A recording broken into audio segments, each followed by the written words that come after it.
Hey all, Bree from the No Guilt Mom podcast, and I have got a gift for you this holiday season. If you love the No Guilt Mom podcast, and I mean love the No Guilt Mom podcast, then tell us about it. Leave us a review, and you can be entered to win a No Guilt Mom gift card. All you have to do is leave a review, take a screenshot, and then simply go to noguiltmom.com/review to enter our giveaway for a free No Guilt Mom gift card, simply for telling us what you think about the podcast. It is amazing. But don't delay. Get right on this, as we're going to be giving away that No Guilt Mom gift card on December 21st. So get right on over and visit noguiltmom.com/review. Welcome to the No Guilt Mom podcast. I am your host, Joanne Crown, and I am so excited that you are here with me today, because if you don't know what you find fun, or if you don't have a passion right now, know that you're not alone, because so many women, especially moms, feel the exact same way. We've been so stuck in providing for our family and making sure our kids have what they need that we haven't thought about ourselves, and we haven't thought about what we want. And even further than that, to like push it a little bit deeper down, we might even think it's selfish.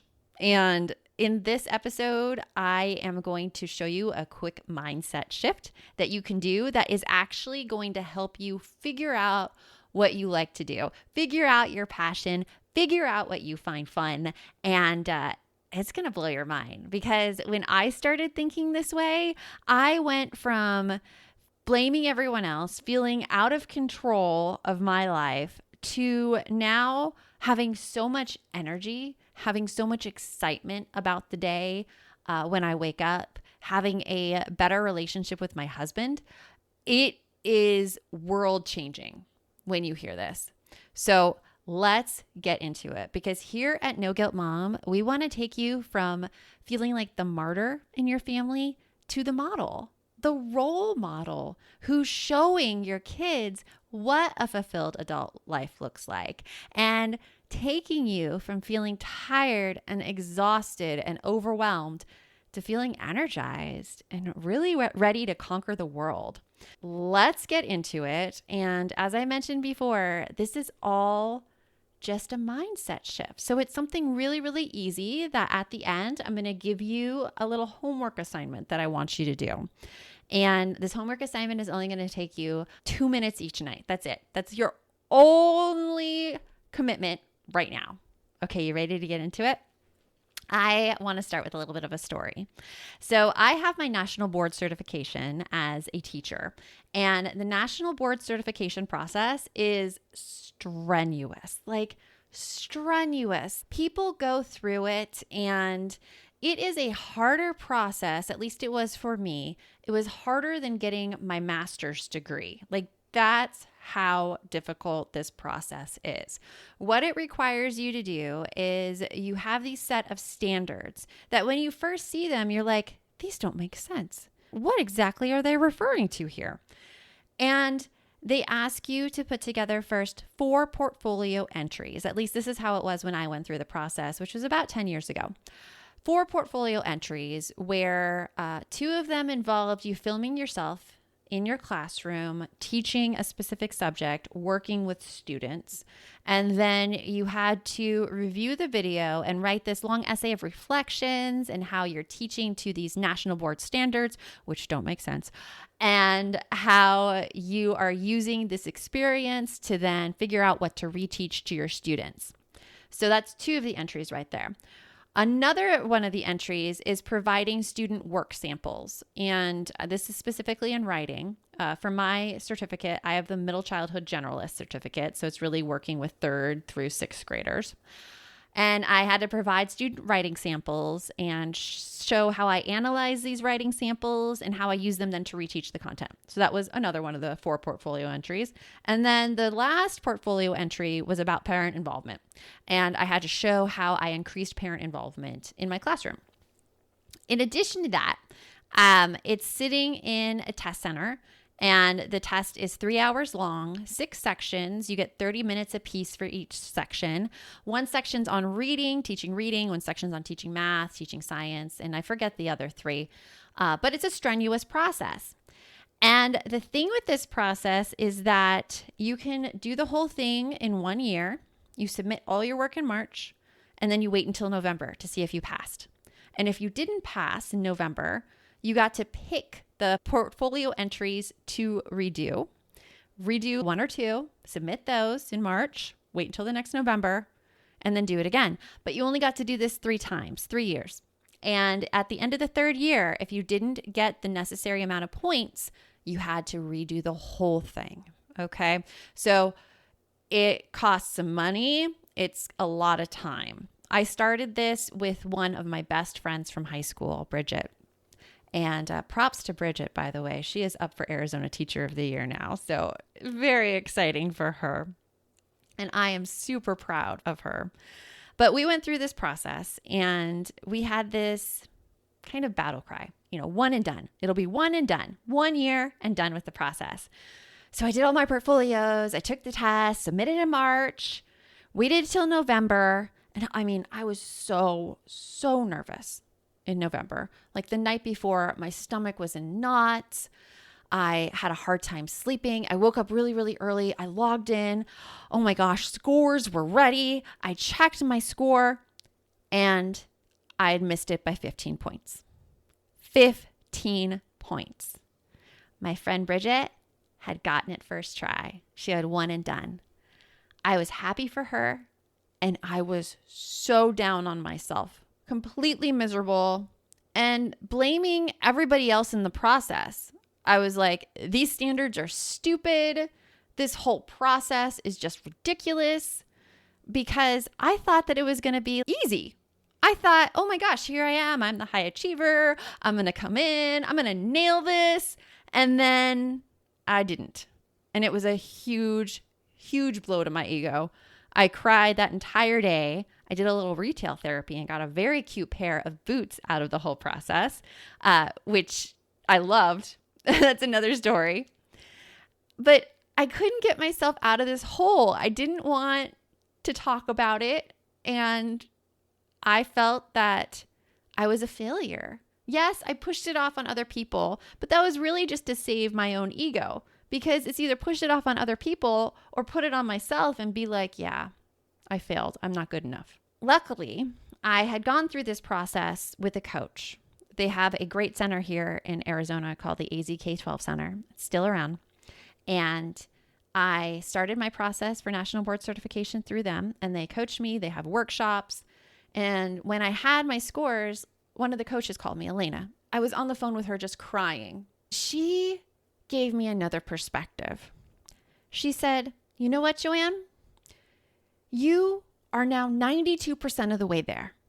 You're 16 points away. You're 92% of the way there. Look at how far you've come. You started out this year 0% of the way there, and now you're 92% of the way there. That's huge. You only have to make up another 8%, but look at what you've done already. You can get there.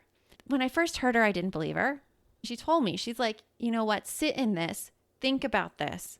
Rest, and you're going to come up with the will to do it again. And that's what happened. 3 months later, I'm like, okay, I am going to redo 2 of those portfolio entries. I'm going to redo the one that I videotaped, social studies and community, and I'm going to redo the student writing samples. That's what I'm going to redo. Thankfully, coming into my life at that point of time, my school invested in this program called Right from the Beginning. And any teachers in my audience, if you use this, gosh, I love this program so much. It made teaching writing such a concrete thing for me. And actually, I don't think I would be a writer or an author today if I hadn't first had to teach this program to my 5th graders. Like, that is the impact that it made on me. It taught me all these skills that I didn't even know I needed to learn until I failed that writing assessment, right? I worked hard throughout the year with this Right from the Beginning program, and I felt very, very confident in my writing portfolio entry.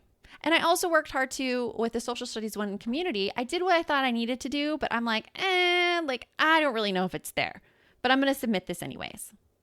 And I'm going to tell you right after this break what happened from that second try.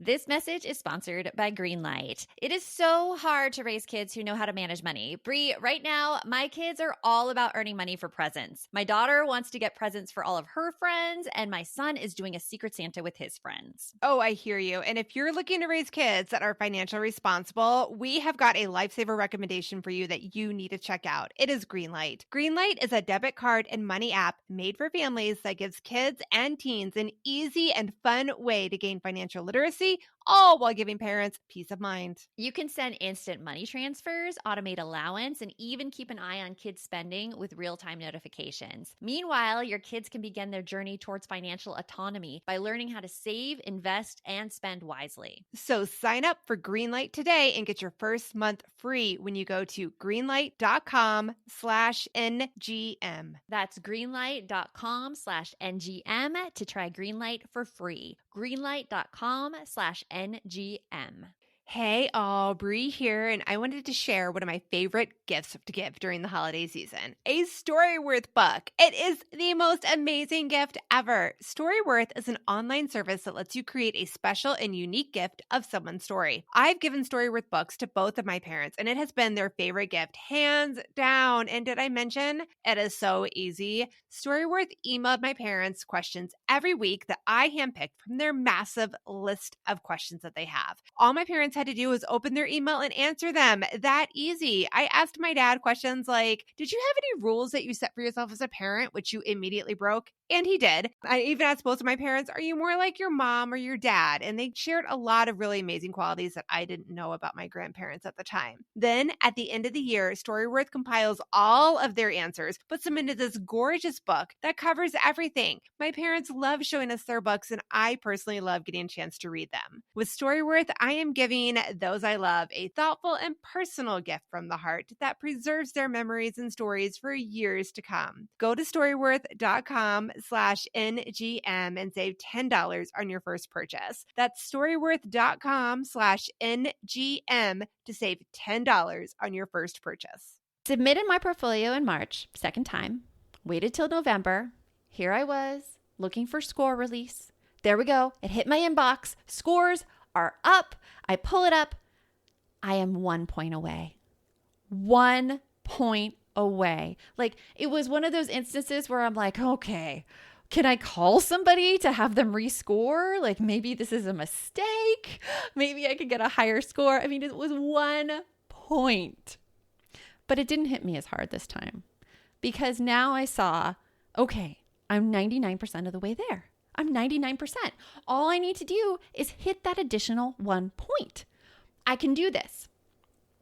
For this time, I chose not to do a portfolio entry, but I chose to go back to the testing center and redo the teaching reading section of the test, a 30-minute test, because I felt completely unconfident doing that test entry for the first time. And by going through this process, I'm like, okay, there are some skills that I haven't learned yet, and I need to figure out what I need to learn to get me there. And thankfully, this book was recommended to me. And so I read this book, and I just had so many light bulb moments going off when I was reading this book and thinking to myself, yes, this is it right here. This is what I've been missing. I went into that testing center test. I took the test in April. I felt I nailed it. I felt so confident walking out of that testing center. I'm like, I am not worried. I have this in the bag. I am getting my national board certification this time. Scores were released in November. I opened up my score email.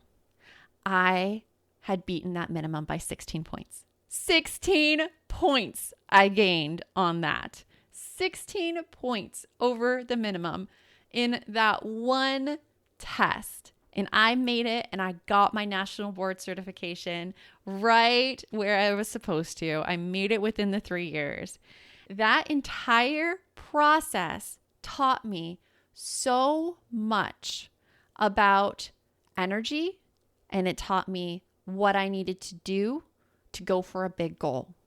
Because when you have these big things, you're not expected to know the path right away. And that's something that I got totally wrong. I expected that going after national board certification, that it would be a measure of my intelligence, of my worthiness of getting that, versus, hey, I'm going to go after this big thing. I know I don't have the skills yet to achieve it, but I trust that I'm going to learn things along the way. The way that I got there is from that coaching conversation with my coach, Elena, where she told me to look back at what I had accomplished versus looking at this ideal that I wanted to achieve. Because that's how we're taught to view things, right? We're taught to look at the horizon. But if you try going to the horizon, you never get there because it just gets pushed farther and farther. Like just thinking in a physical aspect, like if you walk towards the horizon, you never get there because it's an ideal. It's unattainable. Now, going for that ideal, that's great. It gives you a focus. But that's not where your energy comes from because you're never going to hit it. And you're going to work hard and hard and hard, and you're never going to hit it. And this is what we do to our kids too. And we tell them that, oh, were you really trying your best? Or, oh, you're not reaching your potential, is we're measuring them against this ideal. That is something that Dan Sullivan and Dr. Ben Hardy talk about in their book, The Gap versus the Gain. We are measuring things and our goals versus this ideal called the gap. We're looking to see how we don't measure up. And when we're constantly in that mindset of we're not measuring up, we don't even give our brains permission to think of those big things we want. We don't give our brains permission to go after our passions because we always think we're going to fail and we're not going to do as good as we have the perception of in our own mind. So how do we close that gap between the ideal and where we are? Well, according to Dr. Benjamin Hardy and Dan Sullivan, we look backwards to see what we accomplished. And that's what Elena did for me. She had me look to see how far I've come. She had me look to see my wins and my progress. And when I focused there, that gave me the energy. That gave me the confidence to pursue bigger and better things. So that is what I want you to think about. How far have you come? What are your wins? Remember how I said there'd be a little homework assignment at the end of this? Here it is. I want you to write down 3 wins that you had at the end of the day. I want you to do this each night for 2 to 3 weeks. Now, it's not necessary that you write it down, but it's really helpful because you're going to have a record of it. When you first start doing this, you're not going to be able to think of anything. So just get really little. Like it could be something as little as my coffee was really good today. That's totally an okay win. Or I walked around the block with my dog. Make them small if you can't think of big wins. But as you do this day after day, your brain is going to start restructuring your day to have those wins and to notice those wins. And then you're going to start seeing your progress versus measuring yourself up against some ideal. So I want to hear how you do with this. Come see me on Instagram. I'm at No Guilt Mom. Tell me how you're doing. You can DM me. You can comment on one of the reels I have for you there. Just let me know. And remember, the best mom is a happy mom. Take care of you, and I'll talk to you later. Are you looking for something to listen to with your whole family? Then check out 6 Minutes, produced and created by Gen Z Media. With over 200 twisty, cliffhanger-filled episodes, 6 Minutes tells the story of 11-year-old Holiday who was pulled from the icy waters with no memory of who she is or where she came from. 3 years ago, Brinley Pasternak helped the Anders family uncover the truth about Holiday's past. Now she'll need them to help her find the truth about hers. In 6 Minutes Out of Time, the long-awaited sequel, Cyrus Anders is found unconscious near the mysterious Elixir Academy in Florida, and Brinley learns the school may have a shocking connection to her missing mother. Dive in now and get the most downloaded family audio adventure in history. Follow 6 Minutes wherever you get your podcasts. You can listen early and ad-free with the GZM family subscription.